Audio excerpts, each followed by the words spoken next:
प्यारे विद्यार्थियों, आज हम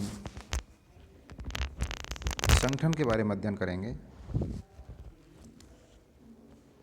संगठन के प्रमुख प्रकार, औपचारिक संगठन एवं अनौपचारिक संगठन, इनके गुण, विशेषताएं, दोष के बारे में विस्तार से अध्ययन करेंगे। संगठन की अवधारणा। किसी उद्देश्य की प्राप्ति के लिए लोगों के समूह द्वारा कार्य करने की योजना को संगठन कहा जाता है। यानी कि जो कोई निर्धारित किया हुआ उद्देश्य है और उस उद्देश्य की प्राप्ति के लिए लोग समूह में कार्य कर रहे हैं और योजना बनाकर कार्य कर रहे हैं, तो उसे संगठन कहा जाता है। संगठन सभी प्रकार के प्रशासन से पूर्व की स्थिति है। प्रशासन का जैसे तात्पर्य है टू सर्व या मैनेज, यानी कि सेवा करना या कार्यों का प्रबंध करना, व्यक्तियों की देखभाल करना। तो प्रशासन जो कार्य करेगा उसका जो माध्यम है वो एक संगठन है। उसका माध्यम, संगठन के माध्यम से ही प्रशासन कार्य करेगा। तो संगठन सभी प्रकार के प्रशासन से पूर्व की स्थिति है। कार्य को सुचारू रूप से संपन्न करने के लिए संगठन की आवश्यकता होती है। संगठन व्यक्तियों के द्वारा किए जाने वाले कार्यों के संयोजन की एक प्रक्रिया है, जिसके द्वारा उपलब्ध साधनों के प्रयोग के लिए सुव्यवस्थित, रचनात्मक और समन्वयपूर्वक कार्य करने का प्रयत्न किया जाता है।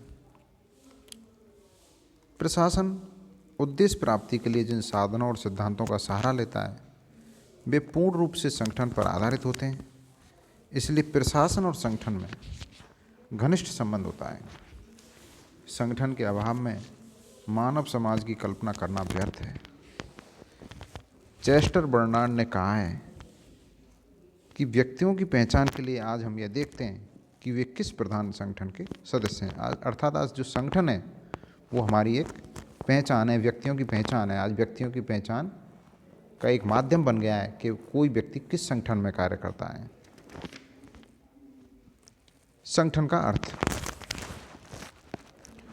संगठन अंग्रेजी शब्द ऑर्गेनाइजेशन का पर्याय है, जिसका अर्थ होता है आयोजित करना, व्यवस्थित करना। संगठन शब्द सम उपसर्ग तथा गठन शब्द से मिलकर बना है। सम उपसर्ग का तात्पर्य है मिलजुल कर अच्छे ढंग से कार्य करना, और गठन शब्द का अर्थ है व्यवस्था। व्यवस्था अर्थात विशेष रूप से व्यक्तियों तथा कार्यों की एक स्थिति। इस प्रकार संगठन का अर्थ है उद्देश्य प्राप्ति के लिए व्यक्तियों के समूह द्वारा मेल मिलाप और समन्वय के साथ अच्छे ढंग से कार्य करना। कंसाइज ऑक्सफोर्ड डिक्शनरी के अनुसार संगठन का क्रियात्मक शब्द है टू ऑर्गेनाइज। तो टू ऑर्गेनाइज शब्द का अर्थ होता है तैयार करना अथवा चालू अवस्था में रखना। अतः संगठन एक ऐसा ढांचा या संरचना होती है जिसमें अनेक व्यक्ति मिलकर सहयोगपूर्वक कार्य करते हैं। इन सभी व्यक्तियों द्वारा किए जाने वाले कार्य पहले से निश्चित होते हैं, और यह कार्य जितनी अधिक योजनाबद्ध रीति से किए जाते हैं उतना ही अधिक अच्छा संगठन होता है। संगठन का अर्थ।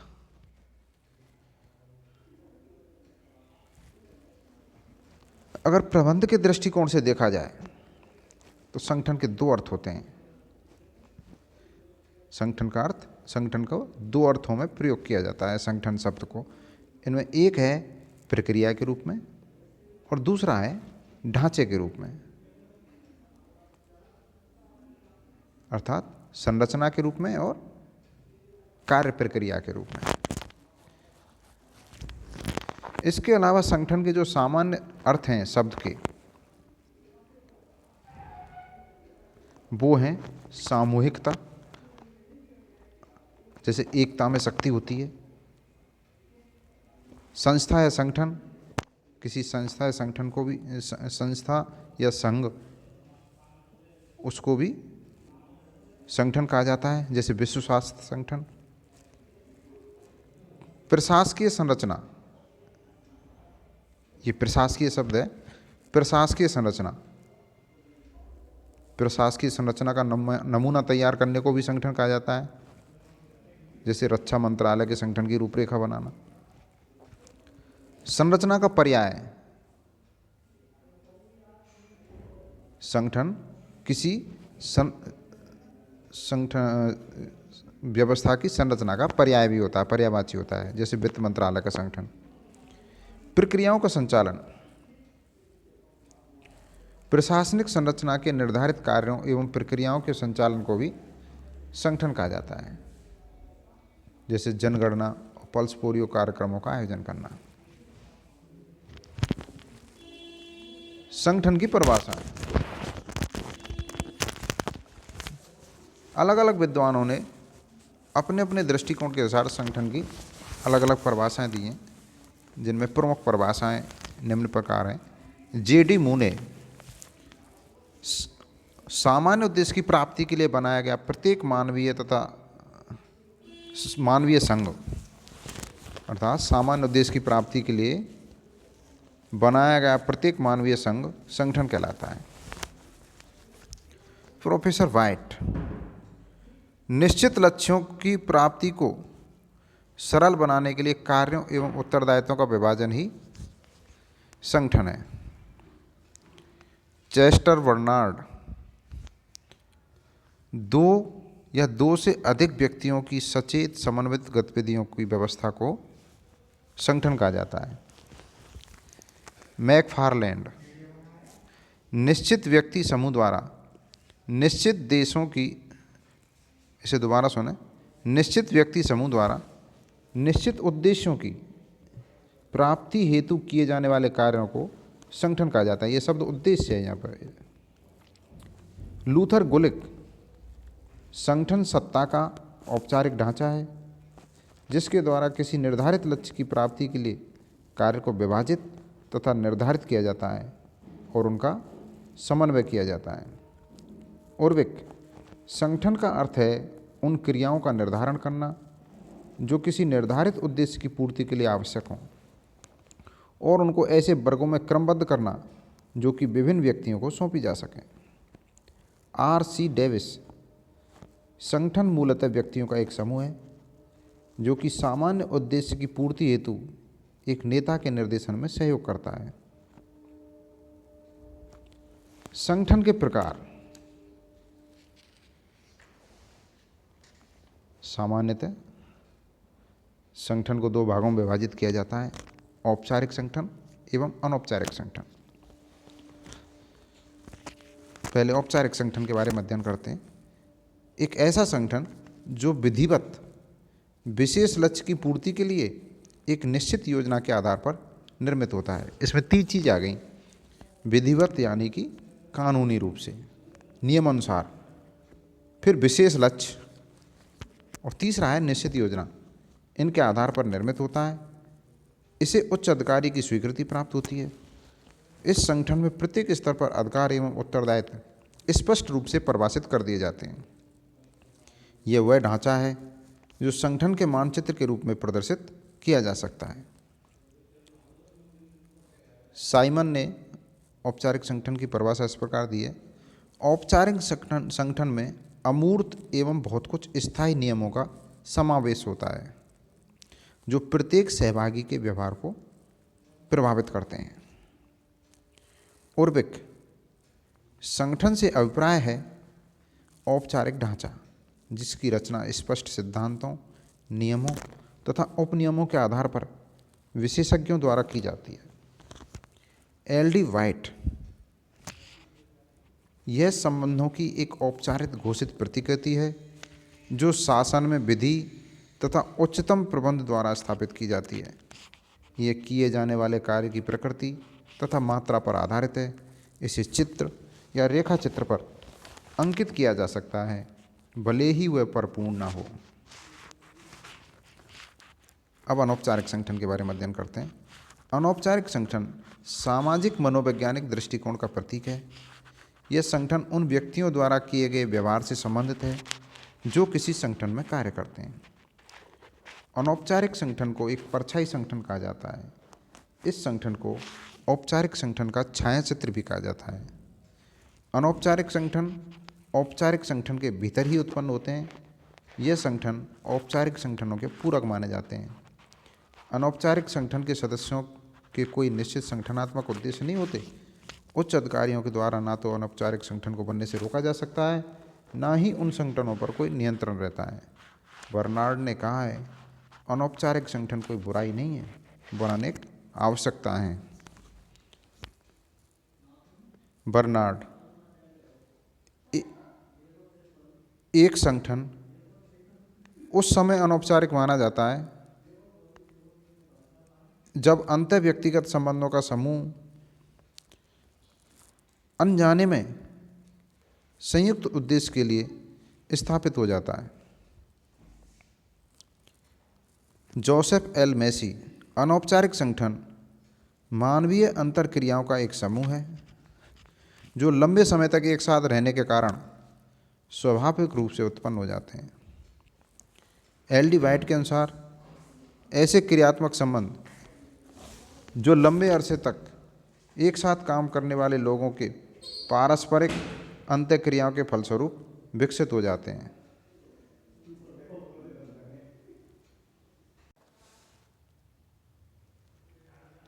औपचारिक संगठन की विशेषताएं। औपचारिक संगठन जानबूझकर निर्मित किए जाते हैं। ये नियम और प्रक्रियाओं से बंधे होते हैं और निर्वैयक्तिक होते हैं, अर्थात व्यक्तिगत नहीं होते। इनमें प्रत्येक स्तर पर स्थिति, अधिकार और दायित्व स्पष्ट होते हैं। इनमें आदेश की एकता का पालन किया जाता है, कार्य का विभाजन किया जाता है, संगठन चार्टों का निर्माण एवं प्रयोग किया जाता है और ये संगठन अन्य संगठनों की तुलना में स्थायी होते हैं। औपचारिक संगठन के लाभ। पारस्परिक मतभेदों का अंत, क्योंकि अधिकार और दायित्वों की स्पष्ट व्याख्या होती है तो आपसी मतभेदों के उत्पन्न होने की संभावना नहीं होती। उद्देश्यों को प्राप्त करने के महत्वपूर्ण और सरल साधन। पूर्णतः नियोजित होने के कारण इनमें किसी कार्य का दोहराव नहीं होता। औपचारिक संगठन में अवसरवादिता और पक्षपात के अवसर समाप्त हो जाते हैं। औपचारिक संगठन में सभी व्यक्तियों के उत्तरदायित्व निश्चित होते हैं, अतः उनके मध्य अंतर अपने आप समाप्त हो जाते हैं। कार्यों के मापदंडों का सही तरीके से निर्धारण किया जाता है। अधिकार और उत्तरदायित्व स्पष्ट होते हैं, अतः टालमटोल की संभावना नहीं रहती। इस संगठन में एकल व्यक्ति का कोई महत्व नहीं होता। औपचारिक संगठन स्थायी होते हैं, अतः इनमें कर्मचारियों की सुरक्षा की भावना को बल मिलता है। औपचारिक संगठन के दोष।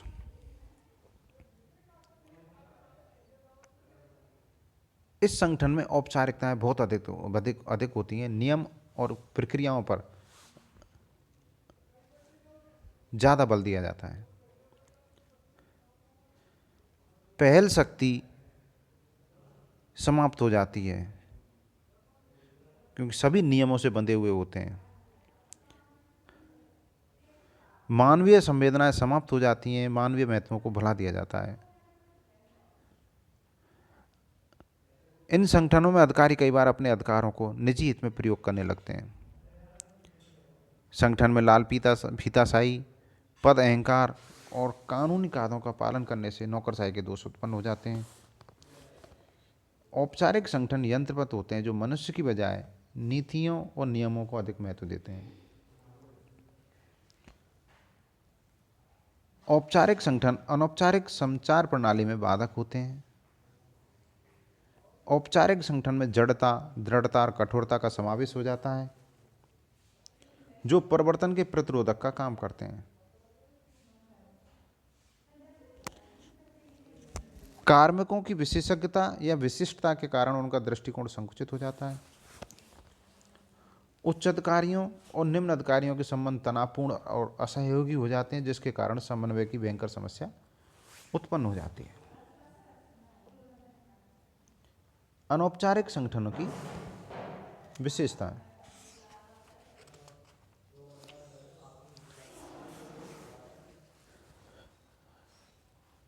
अनौपचारिक संगठन व्यक्ति की आवश्यकताओं के लिए स्वतः उत्पन्न होते हैं। ये भावना प्रधान तथा व्यक्तिगत होते हैं और लिखित, निर्मित और कानूनी नहीं होते। ये संगठन रीति रिवाज, पारस्परिक संबंध और सामाजिक समूह की आदतों से विकसित होते हैं। ये व्यक्ति की आवश्यकताओं के लिए बनाए गए हैं।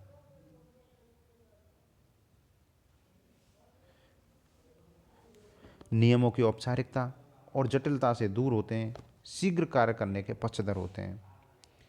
अनौपचारिक संगठन औपचारिक संगठन के भीतर उत्पन्न होते हैं, अलग से इनका कोई अस्तित्व नहीं होता।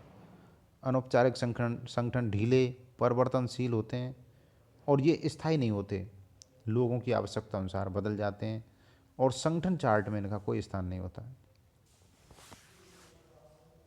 अनौपचारिक संगठन के लाभ। औपचारिक संगठन की कमियों को दूर करना, औपचारिक संगठन में तनाव मुक्ति को दूर करना, कार्य समूह को संतुष्टि और स्थायित्व प्रदान करना, संप्रेषण प्रक्रिया को उपयोगी मार्ग प्रदान करना, कार्मिकों की सुरक्षा और मानवीय आवश्यकताओं को पूरी करना, कार्मिकों का संगठनात्मक समाजीकरण करना तथा कार्मिकों को आपातकालीन स्थिति में संबल प्रदान करना, इन संगठनों के लाभ हैं। अनौपचारिक संगठन के दोष। सूचनाओं के शीघ्रता से प्रसारण के कारण अफवाहों को जन्म मिलता है, ये इनकी प्रमुख कमी है। ये संगठन प्रकृति से विद्रोही प्रकार के होते हैं। अनौपचारिक प्रतिमान और नियम दबावपूर्ण होते हैं। समूह की मनोवैज्ञानिक भावना के अनुसार कार्य करते हैं।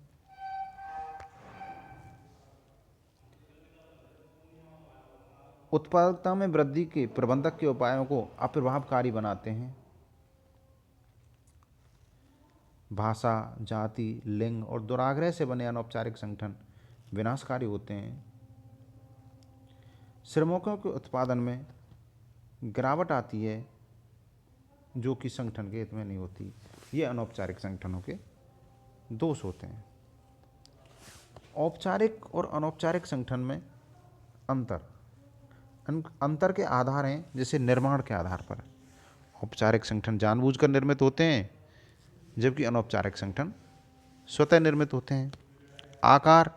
औपचारिक संगठनों का आकार बड़ा होता है, अनौपचारिक का आकार छोटा होता है। स्थायित्व। औपचारिक संगठन स्थायी होते हैं, अनौपचारिक अस्थायी होते हैं। प्रकृति। औपचारिक की प्रकृति कानूनी होती है, अनौपचारिक की प्रकृति सामाजिक होती है। उद्देश्य। औपचारिक संगठन जटिल लक्ष्यों की पूर्ति के लिए बनाए जाते हैं, जबकि अनौपचारिक संगठन मानवीय आवश्यकताओं की पूर्ति के लिए बनाए जाते हैं। मानवीय तत्व। औपचारिक संगठन में मानवीय तत्व की उपेक्षा होती है, जबकि अनौपचारिक में मानवीय तत्व पूर्णतः सुरक्षित होते हैं। प्रमुखता से बल। औपचारिक संगठन में ढांचे पर बल दिया जाता है, संरचना पर बल दिया जाता है, जबकि अनौपचारिक संगठन में व्यक्ति की सामाजिक आवश्यकताओं पर बल दिया जाता है। सदस्यता। औपचारिक संगठन की सदस्यता इच्छाविहीन होती है। अगर कोई व्यक्ति उस संगठन का सदस्य किसी संगठन में है तो उसका वो सदस्य है, लेकिन अनौपचारिक संगठन में कोई सदस्य बने या नहीं बने उसके लिए ऐच्छिक होता है। आपसी समझ। औपचारिक संगठन के सभी सदस्यों की अपनी राय और कार्यप्रणाली होती है, लेकिन अनौपचारिक संगठन में सभी सदस्यों की सोच में समानता और सहकारिता होती है। सत्ता का प्रवाह। औपचारिक संगठन में सत्ता का प्रवाह ऊपर से नीचे की ओर होता है, जबकि अनौपचारिक में नीचे से ऊपर या समतल होता है। नियम कानून औपचारिक संगठन में कठोर होते हैं, स्पष्ट होते हैं, जबकि अनौपचारिक में अलिखित, सरल और आवश्यकता अनुसार होते हैं। नेतृत्व। औपचारिक संगठन में नेतृत्व पद, अधिकार और औपचारिकता से युक्त होता है, जबकि अनौपचारिक में नेतृत्व आस्था और परिस्थितियों से युक्त होता है। औपचारिक संगठन में अधिकार किसी पद से संबंधित होते हैं, जबकि अनौपचारिक संगठन में अधिकार व्यक्ति से संबंधित होते हैं।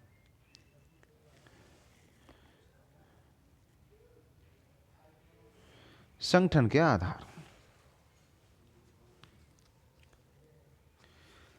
हमने पढ़ा कि संगठन का अर्थ है कर्मचारियों की ऐसी व्यवस्था जिससे कार्य और उत्तरदायित्वों का उचित विभाजन करके निर्धारित उद्देश्यों को सुगमता के साथ पूरा किया जा सके। इस प्रकार संगठन में किसी निर्धारित लक्ष्य की प्राप्ति के लिए कार्यों को विभाजित और निर्धारित किया जाता है, फिर उन क्रियाओं में उचित समन्वय स्थापित किया जाता है। अब यह प्रश्न उठता है कि किस आधार पर उन कार्यों को विभक्त किया जाए, फिर उनको सुविधापूर्ण इकाइयों में संगठित किया जाए। संगठन अनेक आधारों पर किया जा सकता है। जैसे यूनानी विचारक अरस्तु ने संगठन के 2 आधार सुझाए थे, मनुष्य की संख्या के अनुसार, सेवा या उद्देश्य के अनुसार।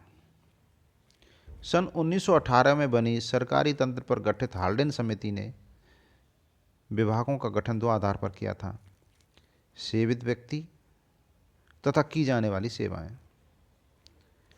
लूथर गुलिक ने संगठन के 4 आधारों का वर्णन किया।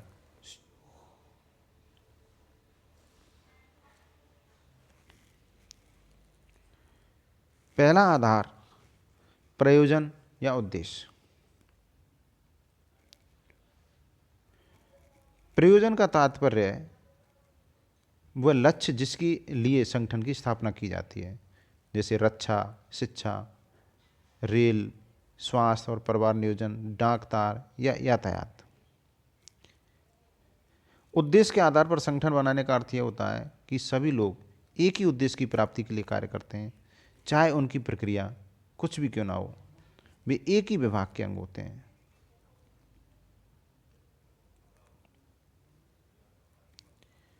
प्रक्रिया पर आधारित संगठन। प्रक्रिया एक तकनीक या कौशल होता है। प्रक्रिया से तात्पर्य है किसी विशेष तरह के कार्य करने की तकनीक। जब संगठन का आधार प्रक्रिया हो तो एक ही प्रक्रिया में कार्य करने वाले लोग एक ही विभाग में संगठित कर लिए जाते हैं, जैसे चिकित्सा, इंजीनियरिंग, अकाउंटिंग, लीगल एडवाइजिंग आदि। बड़ी प्रशासनिक इकाइयों में प्रक्रिया पर आधारित संगठन नहीं बन सकते। प्रक्रिया के आधार पर प्रशासन के विभाग राष्ट्रीय राज्य स्तर पर नहीं होते।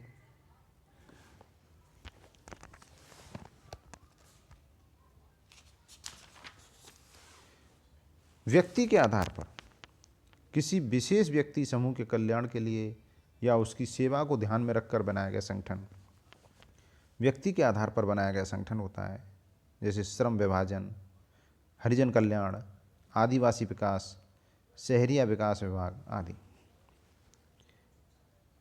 यह संगठन जिस वर्ग के लिए गठित किया जाता है वह उसके लिए प्रत्येक प्रकार की सेवा संपादित करता है।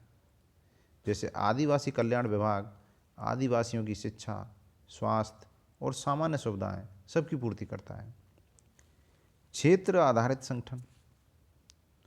एक ही क्षेत्र में कार्यरत या रहने वाले लोगों को एक ही विभाग के अंतर्गत लाया जाता है, तो ऐसे संगठन को क्षेत्रीय संगठन कहा जाता है। भारत में राज्य प्रशासन और जिला प्रशासन क्षेत्रीय संगठन होते हैं, या दामोदर घाटी निगम विदेश विभाग भी इसी श्रेणी के संगठन हैं। क्षेत्र के आधार पर संगठन का निर्माण विशाल क्षेत्र के लिए किया जाता है जहां यातायात के साधन कम होते हैं। सारांश यह है कि प्रत्येक प्रशासन में संगठन के चारों ही आधार मिश्रित रूप में पाए जाते हैं। अमेरिका की कांग्रेस की एक समिति के सामने अपना परामर्श प्रस्तुत करते हुए ब्रूकिंग्स ने कहा था कि कोई भी एक तत्व या आधार संपूर्ण संगठन का निर्णायक तत्व नहीं बन सकता। एक तत्व हमें एक स्थान स्थिति में निर्णय करने में सहायक हो सकता है, जबकि अन्य स्थान में दूसरा तत्व अधिक सहायक हो सकता है। प्रत्येक स्थिति में एक निर्णायक तत्व को दूसरे के विरुद्ध संतुलित कर लेना चाहिए। अतः हमें एक समान वांछित विकल्पों में से चयन करना चाहिए। इस प्रकार आज हमने संगठन, संगठनात्मक व्यवस्था या संगठन के आधार, संगठन के प्रकार के बारे में विस्तार से चर्चा की। धन्यवाद।